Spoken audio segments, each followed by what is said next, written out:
It's not about students saying ni haki yetu. It's about wajibu wetu, our responsibility. Isn't it? Is it not our responsibility?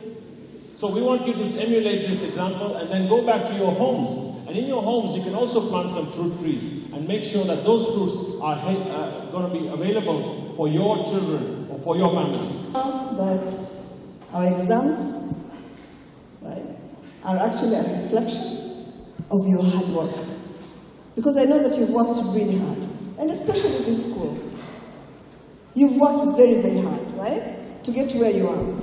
And for the Form 4s now, you're actually facing that test that will take you to the next level of your education. I can tell you, standing here today, with no fear of contradiction, that nobody in this country knows what's going to be the exam papers. Nobody.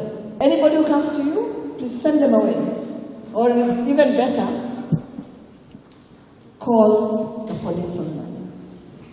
Don't let them ruin your future. So please don't listen to anybody. Work hard. There are no shortcuts. I can tell you that standing here in front of you. There are no shortcuts. You know, even in the dictionary, success comes after hard work, right? If you're looking for success, it will definitely be after hard work.